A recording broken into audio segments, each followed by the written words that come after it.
Hey guys, we're back for part 2 of the BMW rebuild. In today's video, we're going to go ahead and push this car inside, start taking the motor out, and kind of dive deep into the block and kind of see what's wrong with the engine.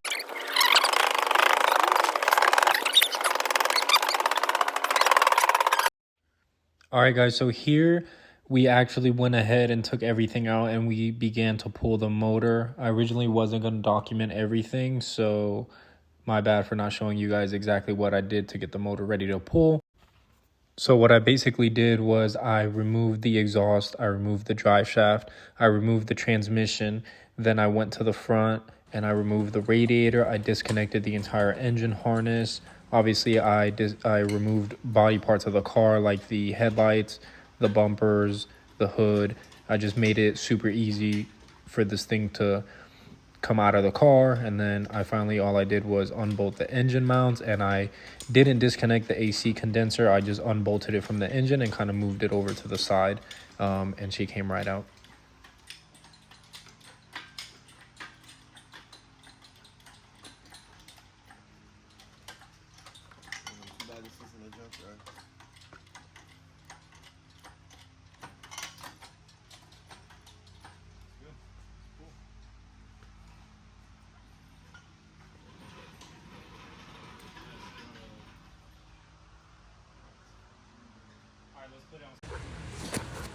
All right guys, so this is the motor taking out of the car and the head completely off of it, and right now it is flipped upside down. So I just put the head on this little seat right here.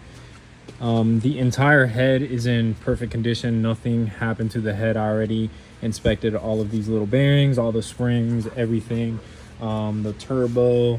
I inspected everything. All that is good. The only thing that was wrong with the car when it locked up was it didn't give the main thrust bearing enough oil. So what happened was it actually spun this main bearing here. I'll show you guys a clip of what that actually looked like. As soon as we removed the oil pan, we automatically saw the damage right here in the middle. This thrust bearing was seized, causing the crankshaft not to turn. Toasted.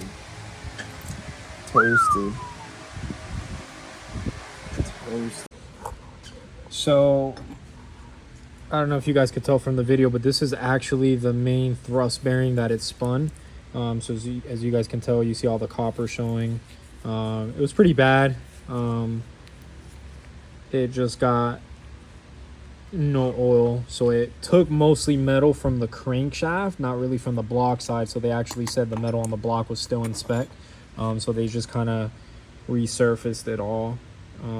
This is the bearing that was next to the thrust bearing. This is the top of it. So it was basically just two cylinders that had no oil, and this is just the side of the thrust bearing. It was a pain to get out, but we got it out. As far as like all the caps are perfectly good. This one has a little bit of heat damage, but we measured it and it's still in spec. The inside is still pretty smooth, so we're going to reuse all of these.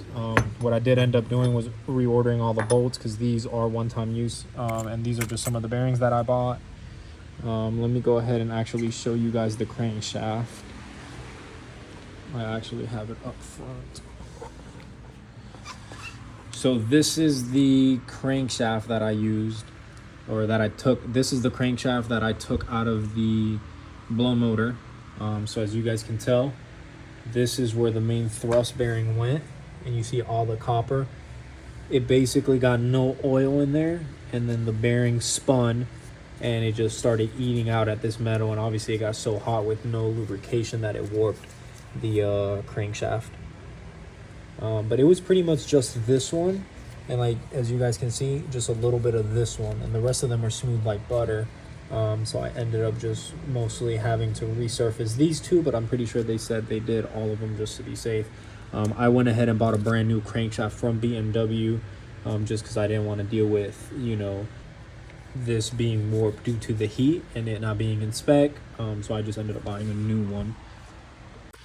So as you can see, the motor doesn't look like that anymore. What I ended up doing was I ended up taking the block to a machine shop, and they ended up remachining, and I ended up ordering all brand new bearings from BMW. And I went ahead and just slid them all in here and greased them up with some assembly oil. I also ended up ordering new rod bearings for the car. I'm just waiting on those to come in so I can replace them, because as you can see, like, that one has a little bit of pitting going on, so I'd rather be safe than sorry, you know, when dealing with this kind of motor.